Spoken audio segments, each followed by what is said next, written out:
Queridos amigos de La Razón, un gusto de saludarlos donde sea que estén, cuando sea que estén. um, y mientras todavía tengamos un país, creo que hay motivos para los cuales seguir reflexionando las cosas que nos tocan vivir. Y bueno, en ese ánimo estamos con Carlos Saavedra. Él es un politólogo, él es un investigador también, una persona con una aguda percepción sobre lo que viene pasando con la política en Bolivia. Carlos es un reflexionador realmente original, intenso y provocador también de la realidad política boliviana. El día de hoy queremos abordar la cuestión sobre la degradación del debate político en Bolivia. Lejos han quedado los días en que el debate se hacía en torno a todavía las grandes ideologías del siglo XX, o lo que quedaba de ellas, la lucha antiimperialista, la lucha anticolonialista, la despatriarcalización, etcétera, etcétera.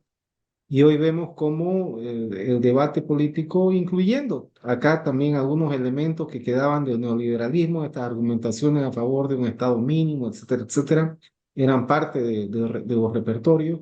Pero hoy en día vemos cómo, digamos, esto ha devenido a cuestiones realmente personales, incluyendo temas de relaciones íntimas, temas familiares, ¿no? Desde todos los lados, ¿no? Lo que está pasando dentro del masismo con el expresidente Morales siendo acusado de ciertas conductas con menores, lo cual merece una contrarrespuesta también y se acusa al presidente Arce también de haber mantenido también relaciones. Este es el nivel del debate y en la periferia están las oposiciones, realmente un espectáculo bastante morboso viendo qué pueden sacar a su favor de todo esto. Y bueno, eso es donde estamos actualmente. Una primera prevención sana a tener acá es que el debate, el diálogo, la charla con Carlos Saavedra, este, no apunta a juzgar a nadie, esto es sin moralina, o sea, no hay acá la intención de censurar moralmente a nadie. La idea es entender cómo hemos llegado a esto, por qué hemos llegado a esto y qué relevancia tiene esto para el proceso político y para el proceso histórico del país y a dónde apunta todo esto, ¿no? Consecuentemente, Carlos, una primera cuestión es cómo hemos llegado a esto. ¿Cómo hemos llegado a este momento donde de las grandes argumentaciones épicas hemos llegado a esta, estas argumentaciones en torno a conductas personales, personalísimas, muchas de ellas que rayan incluso con conductas reñidas con la ley? ¿Cuál es tu mirada sobre dónde estamos ahora y cómo hemos llegado a esto, Carlos?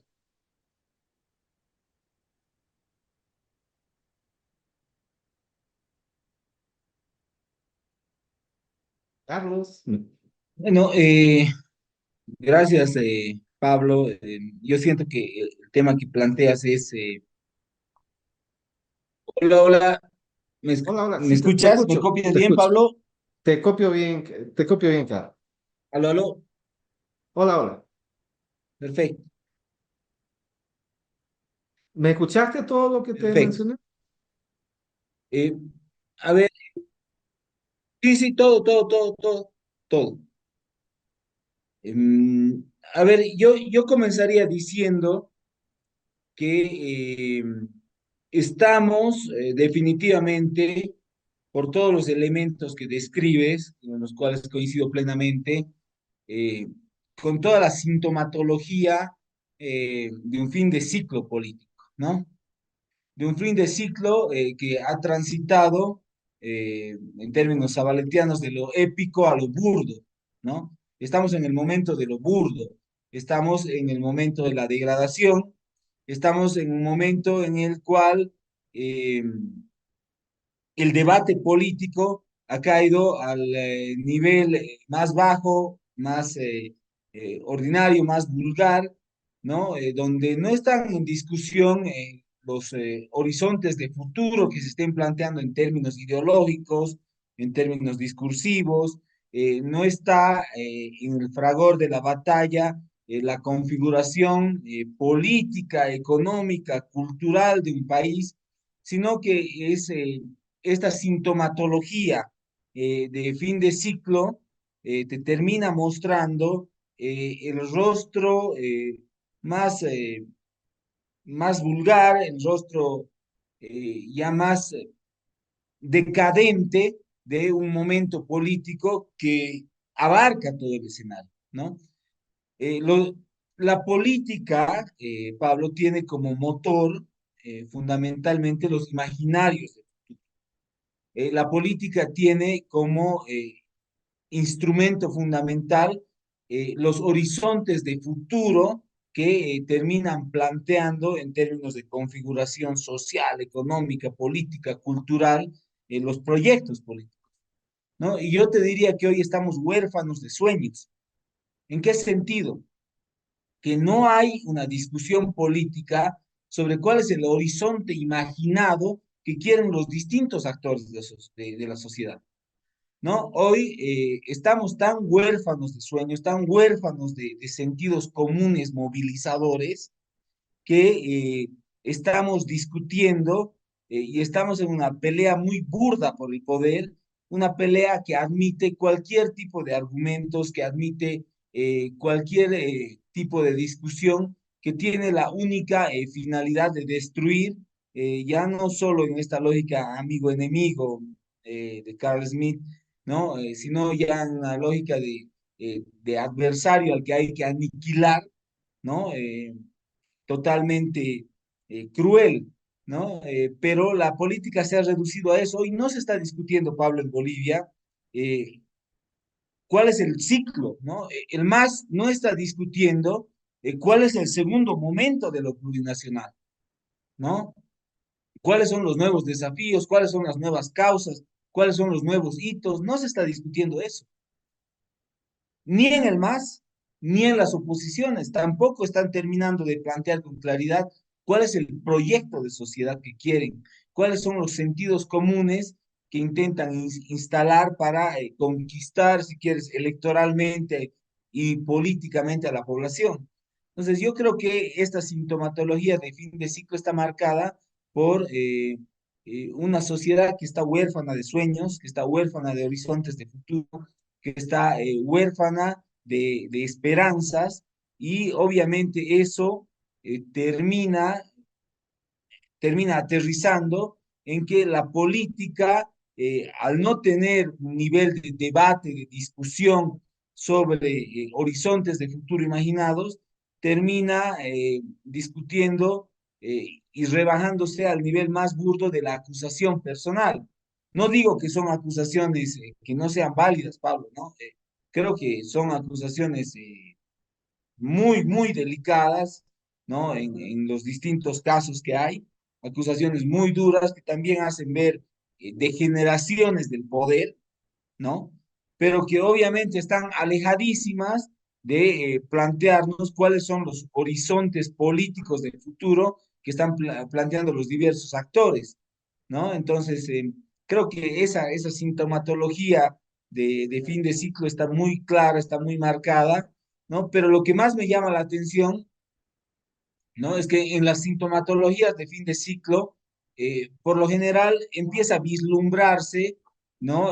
Con claridad cuáles son las características del ciclo que viene, ¿no? Y yo siento que todavía no hay ninguna claridad sobre eso, ¿no? Yo todavía lo veo muy confuso porque los antagonistas del Estado plurinacional, los antagonistas del MAS, del masismo, tampoco tienen una claridad de lo que quieren construir, algunos intentan imitar algunos proyectos de ultraderecha de la región, otros intentan plantear algunas ideas, hay los más básicos que siguen con la lógica de que hay que hacer un proyecto antimacista que una a moros y cristianos antimacistas para ganar una elección, pero eso no es un proyecto, eh, esa no es la construcción del nuevo ciclo político, ¿no? Sino ese sería, yo creo que eh, una forma más de que agonice este ciclo antes de que nazca algo, pero yo creo que lo que caracteriza ese vacío ¿no? De horizontes de futuro que hoy tienen la incertidumbre a la población. De acuerdo, Carlos. Ahora, me gustaría retrotraerme un poquito porque cuando el ciclo del MAS empieza, su grande bandera, además de la agenda de octubre, pero previo a eso, incluso previo a la agenda de octubre, está un reclamo nacionalista, un reclamo soberanista, está un reclamo antiimperialista, anticolonialista, está un reclamo despatriarcalizador, etcétera, etcétera. Todo eso muy potente durante todo el proceso constituyente, pero que también todo eso empieza a pasar por un severo desgaste. Esta idea, por ejemplo, de gobernar haciendo caso al pueblo, se viene abajo después del referéndum del 21F, más aún después de lo que fue el fallo de la sentencia constitucional que habilita al entonces presidente Evo Morales a una nueva postulación. Entonces se deja ya de hablar se deja de legitimar el poder bajo esa forma, ¿no? Está esta idea de que lo indígena, como lo expresaba el ex vicepresidente Álvaro García Linera, era la reserva moral del pueblo boliviano. El caso Fondioc empieza a golpear eso, empieza a tirar eso por abajo. Estaba la idea de que el ejercicio del poder por parte de la clase, de que las clases populares era diferente cualitativamente al ejercicio del poder hecho por las clases señoriales tradicionales, pero estamos viendo que los ánimos de perpetuarse en el ejercicio del poder y no importa lo que venga, no había sido un atributo exclusivo de las clases señoriales, sino que ahora también lo estamos viendo replicarse esto con toda la pelea interna que hay dentro del MAS. Entonces, pareciera que los argumentos mismos tradicionales se han desgastado, han llegado a mostrarse en sus contradicciones también, y lo que queda es lo que tenemos dentro del MAS.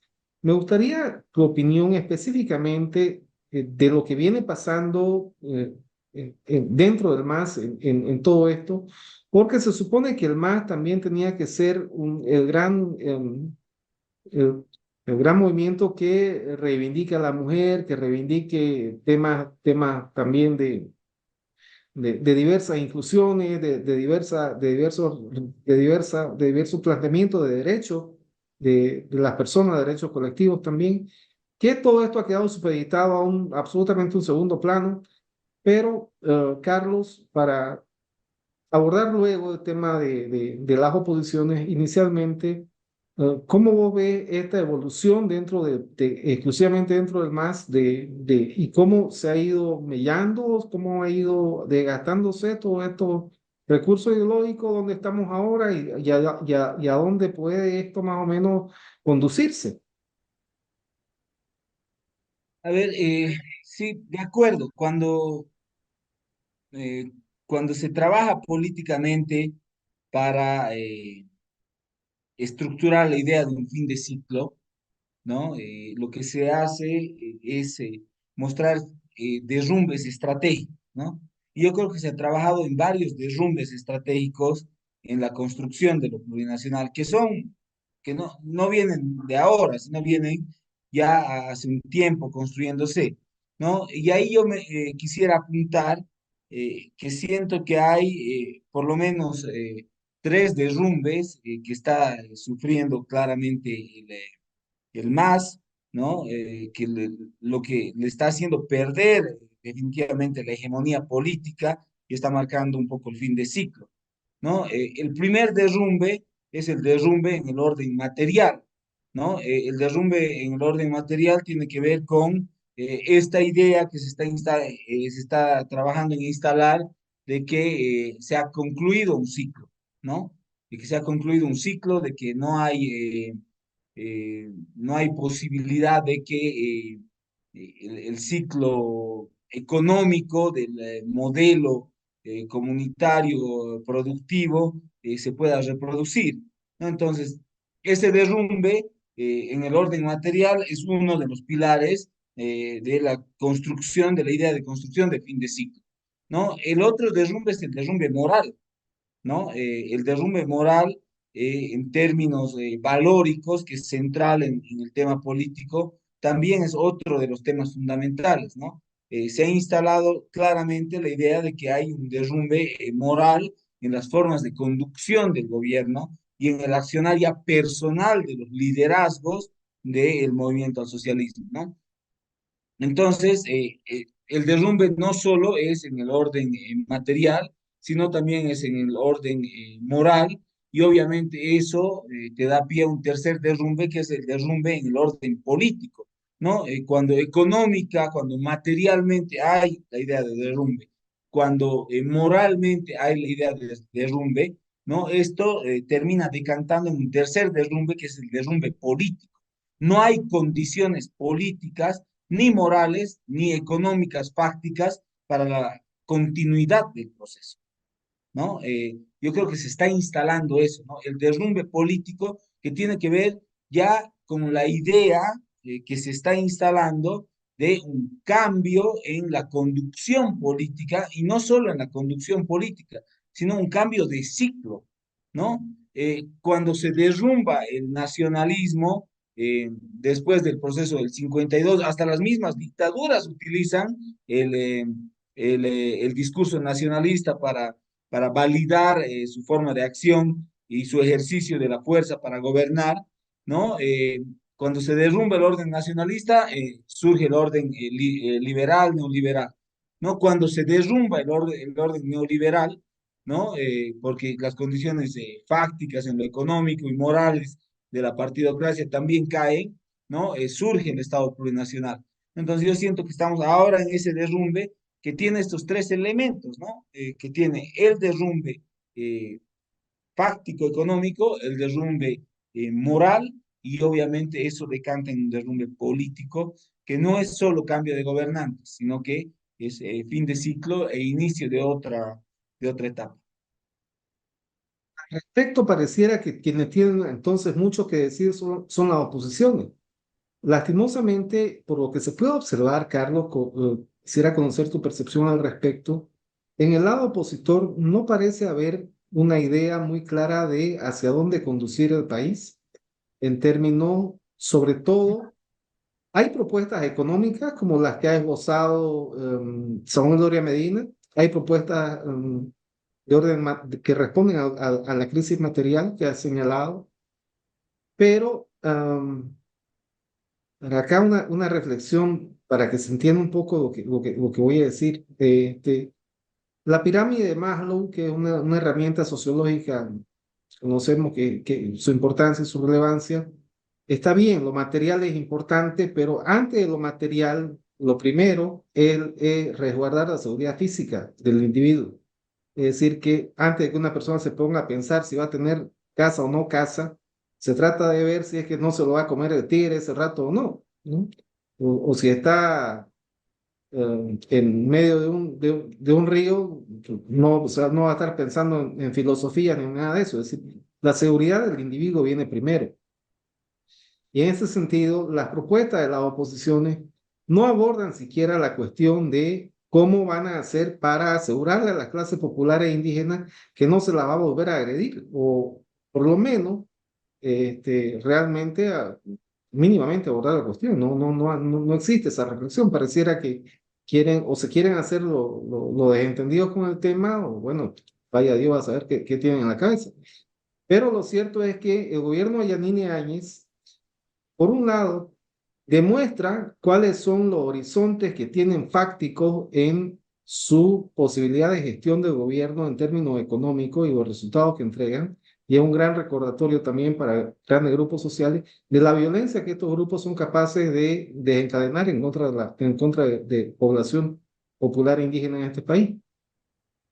Dicho todo esto, la idea de las oposiciones también de seguir enarbolando esta idea de Estado mínimo de la década de los 90 del ciclo neoliberal, que ha reeditado Milei, pareciera ser la única apelación, pero como te menciono, previo a eso hay cuestiones sociales no abordadas ahí en esa vereda.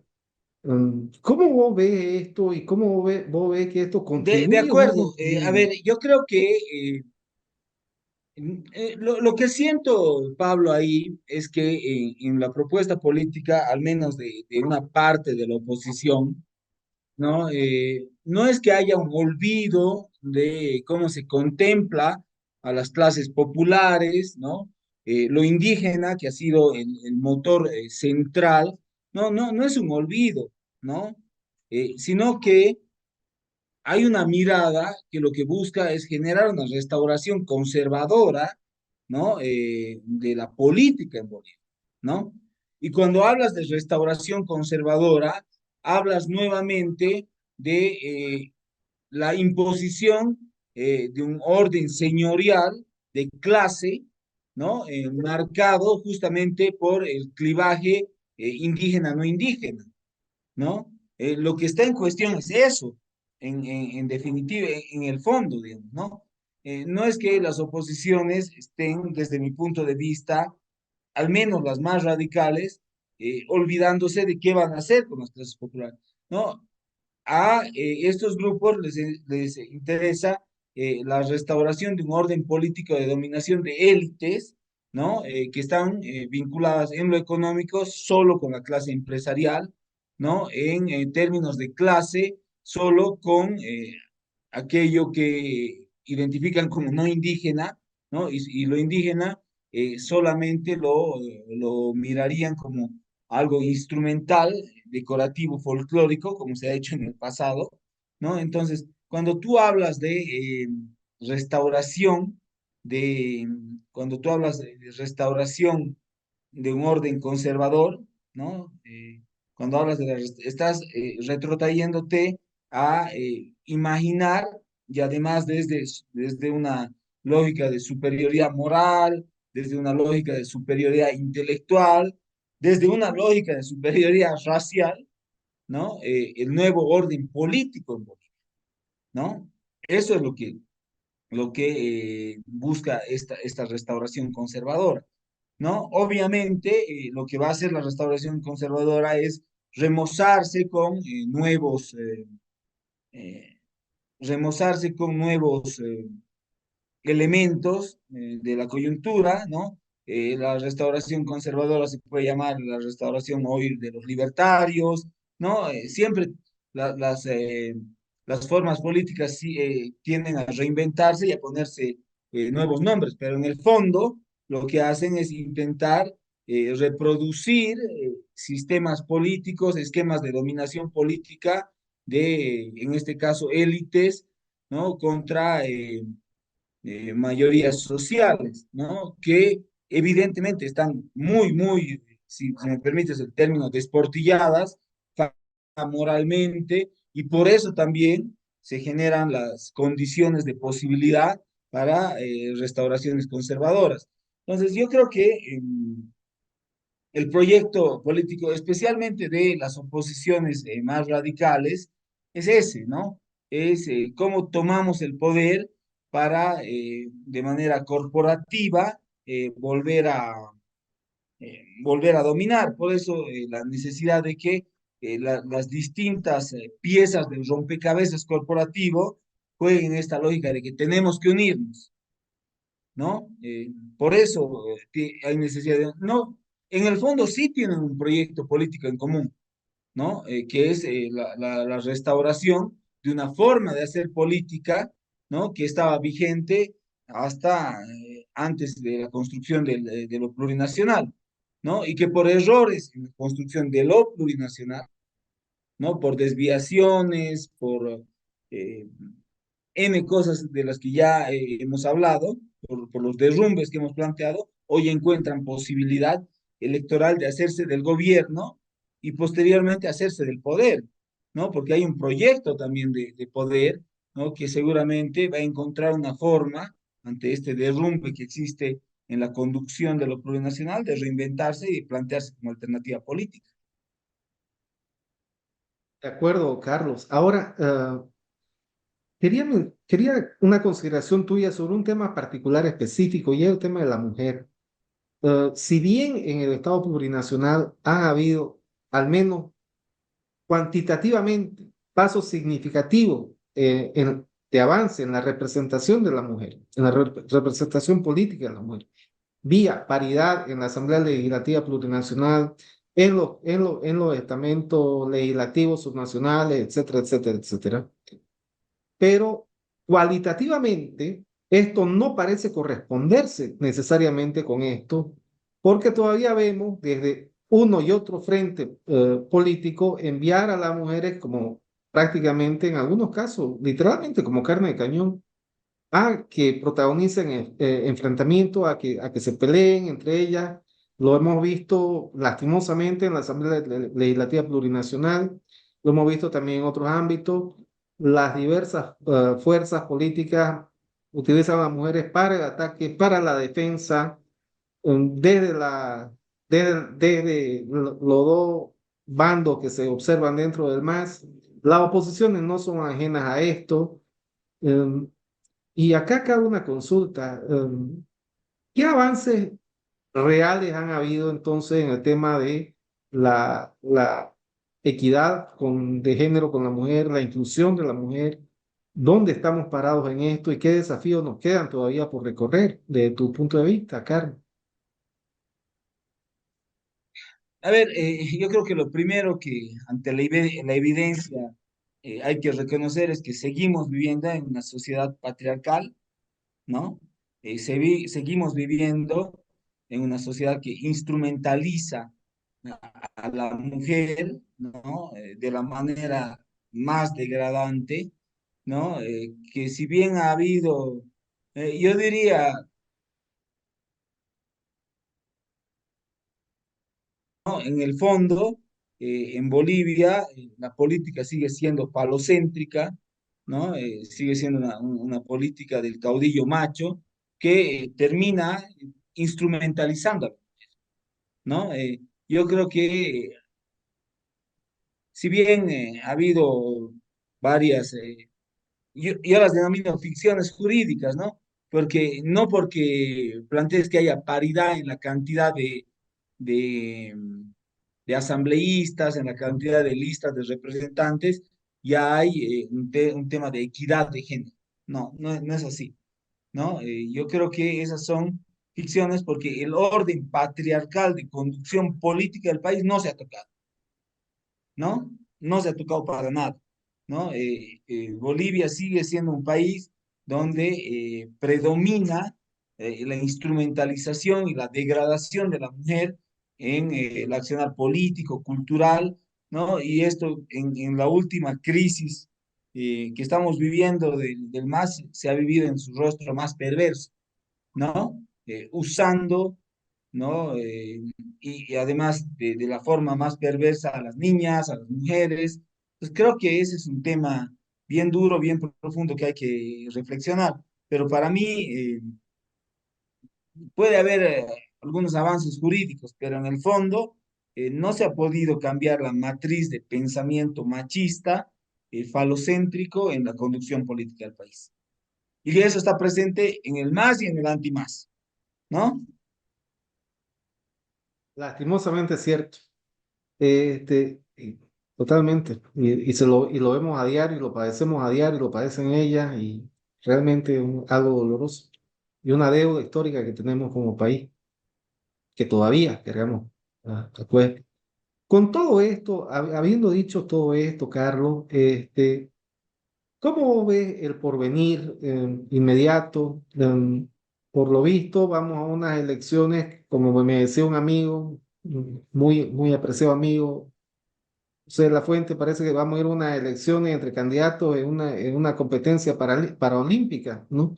Cada quien con su, con su bastón a cuestas, con su incapacidad a cuestas.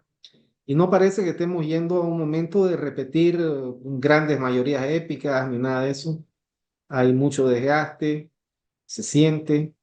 ¿Cómo vos ves el porvenir? ¿Qué mirada tienes sobre lo que todo esto significa en el presente y como desafío hacia el futuro, Carlos? A ver, yo creo que se viene una fragmentación política nuevamente, ¿no? Se viene una, una construcción de un gobierno eh, en su ejecutivo y en su legislativo muy fragmentada, pero marcada, si quieres, por fuerzas políticas carentes de un planteamiento de horizonte de futuro esperanzador para alguien, ¿no? Yo creo que esta orfandad de horizontes de futuro que hay en la oposición, que hay en el MAS, ¿no? Va a marcar, si quieres, el futuro político inmediato. Eh, es más, yo siento que ni siquiera hay el outsider que te esté planteando algo distinto y que te movilice en esa lógica, ¿no? Ni siquiera hay eso, ¿no? Yo creo que hay orfandad absoluta, ¿no? Y creo que nos encaminamos hacia un periodo de transición muy empantanado, ¿no? Un periodo de transición que va a ser duro, que va a ser de mediano plazo, y creo que recién en ese periodo de transición vamos a poder ver si existe la posibilidad de que nazca eh, o por ahí un proyecto conservador hegemónico, ¿no? Que se pueda remozar y que pueda plantear, no sé, la idea como en la Argentina de lo libertario, de el Estado mínimo, ¿no? Si quieres, en desmedro del proyecto progresista, o si tal vez en la próxima etapa de gobierno, ante la debilidad y la fragilidad de lo que se viene, también se puede construir la segunda etapa de lo plurinacional. No sé, son dos posibilidades, ¿no? O lo plurinacional se reinventa, ¿no?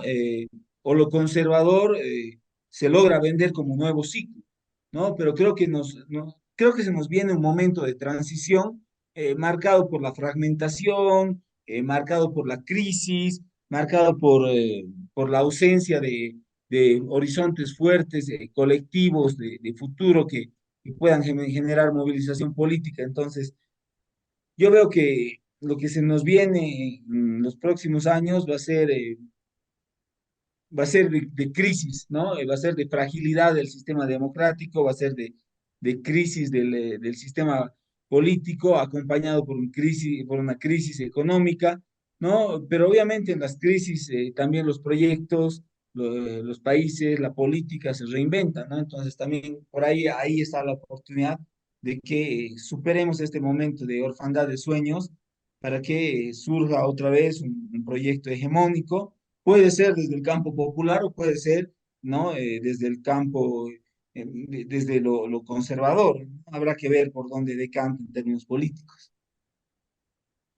Clarísimo, Carlos, muchísimas gracias. Siempre un placer conversar contigo. La idea es muy siempre muy expresada con mucha contundencia, con bastante entendible. Muy agradecido contigo, queridos amigos de La Razón. Realmente un placer que hayan seguido esta conversación. Carlos también recibe saludos de nuestra directora Claudia Benavente y a todos ustedes, queridos amigos, donde sea que estén, cuando sea que estén que siempre haya un motivo de alegría en su cada día. Muchas gracias, un gran saludo.